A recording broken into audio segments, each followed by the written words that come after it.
10-man. Jonathan Dugenio and Stephen Cucurullo at the Faceoff X. And Dugenio wins the opening draw for the Scarlet Knights, who employ this NASCAR offense. 13 hours after graduation, tailgating, all lubed up and ready to go. Saw the scene last night in Providence with the Brown faithful having all day to get ready. Flag down. And a penalty coming against Rutgers. Jerry Byrne, the head coach for Harvard, former Notre Dame defensive portal. Rutgers has been the most aggressive and forward-thinking program in the country. The first to realize that the landscape has changed entirely. And you get a lot of kids who maybe act, and Rutgers right now, super comfortable. Looking like the older veteran team with playoff experience. Harvard in the NCAA tournament for the first time since 2014. It's a Crimson team in the regular season. Go to the Faceoff XQ. Neither team particularly strong. But Dugenio wins this one clean. Plays it to the wing. Bartolo with a rocket. There's another one of the transfers. Bartolo comes. He's a midfielder. He's really good in space. He's 6'6", and he's a tough cover. He's another PLL draft pick. 4th round to the Redwoods.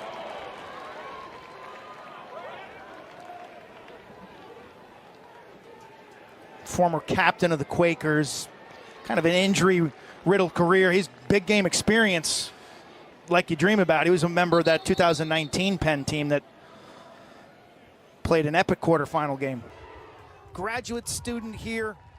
That's just not smart for Harvard's defense. You can't give him a full head of steam from that range. Here comes Kamish going quickly. Scott right there. There's that NASCAR offense. There's some Thunder Road.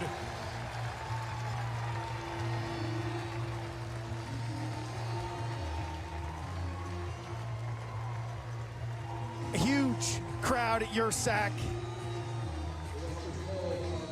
And there'll be no surrender from the Scarlet Knights. What they do best is push the pace. Bada bing, bada bang, bada boom. And it started with a face-off violation and a quick restart. Harvard likes to double pole the wings of the face-off. Rutgers calls it. With the finish, Dowling, first-year player out of Deerfield with the assist. First goal in more than 17 minutes for Harvard. Crimson win the face-off. It's Kyle Massimilian. His brother Dominic was an all-Ivy League face-off man at Cornell. And Kyle, the goalie to commit. That strong fake and shoot hard for net.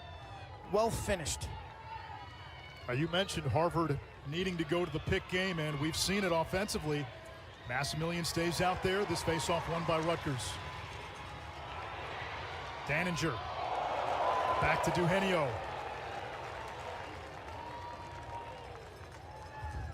Straight for the Crimson. New ball game. Dugenio and Massimilian. It's Dugenio. Over to Bartolo. Too high. It'll stay with Rutgers. Took the hit like the chicken man in Philly.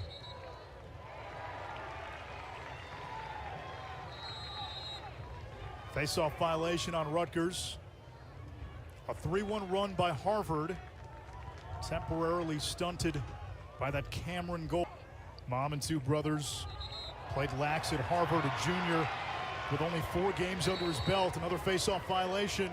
This is big. This is capacity. We've got close to a capacity crowd, and the crowd has been wild. We start with a face-off violation to begin this 3rd quarter. Rutgers, a 2-goal lead, looking to make it back-to-back quarterfinal appearances for the first time since the 70s. Harvard down 6-1. Got 3 points. Harvard again with the double pulls on the wings. We get a hold. It's against Harvard. So Rutgers ball.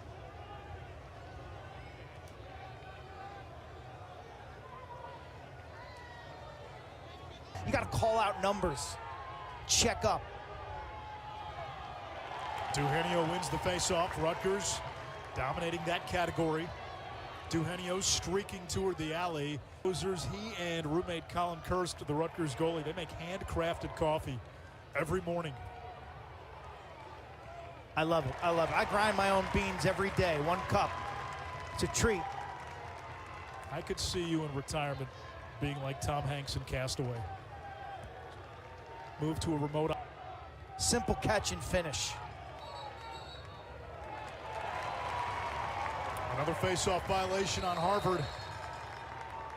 That's 2. So one. His shooting release earlier, it is a thing of beauty. The guy scored 1 million goals for Wesley in a D3 program. Actually played in a title game back in 2018. He's been welcomed here. He's been integrated in with the group.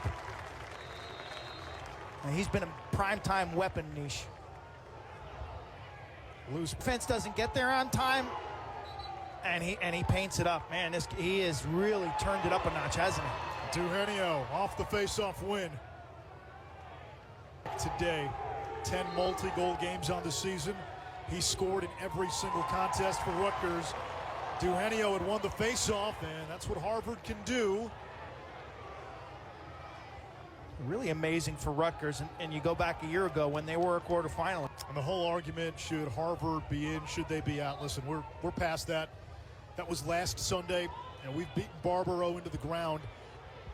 But this Crimson team, had it not been this year, probably would have been next year, and it most certainly would have been the year after. He was a great passer, an assist, second all-time in assists at Rutgers, by the way. An assist creator. After college, he went up to Long Island and became a high school coach and teacher. Okay, like Bill Tierney, like Tony Seaman, their roots start in the classroom, and so what he's done over his record-setting career is brought that classroom now onto the lacrosse field. Started at CW Post as an assistant for Tony Seaman, became the head coach at Hofstra, where he basically had a whole career separate from what he's done now at Duke.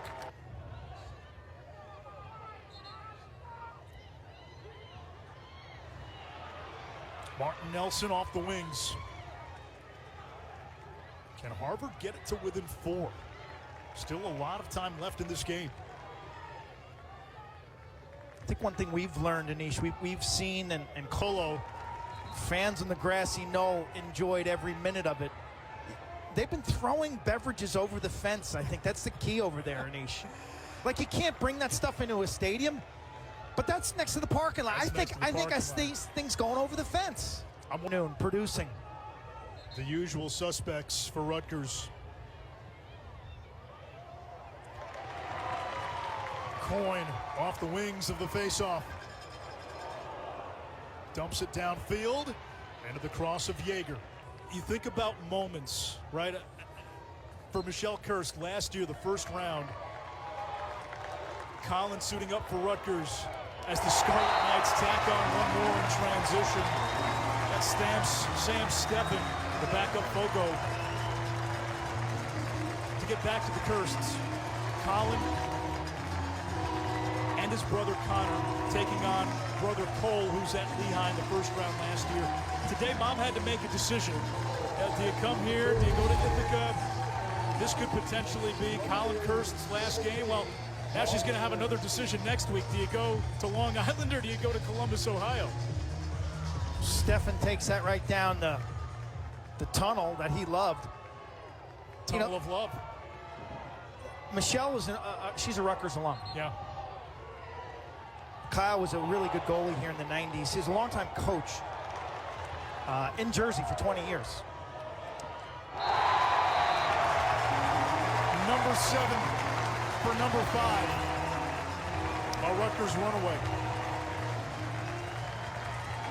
You think about what this experience has added to Connor and Colin's athletic experience, but more than that. You know, they've become such a fabric of this Rutgers lacrosse.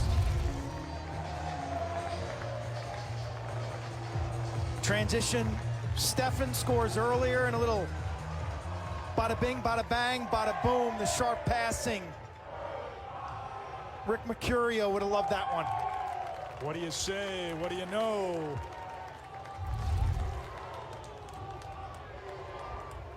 Chris Cotter in the building. Oh, jeez.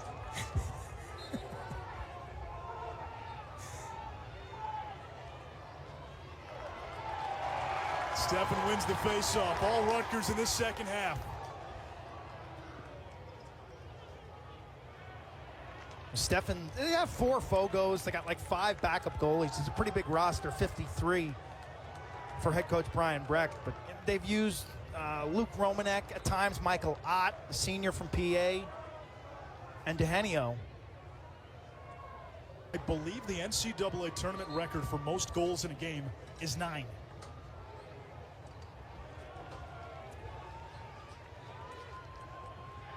Oliver Marty. Yeah, Brown. Young player, man. Jerry Burns got this thing rolling. You get the phone call from Harvard, it's awful. It is awful hard to say no. It can be life-changing. What a Harvard education. Yeah.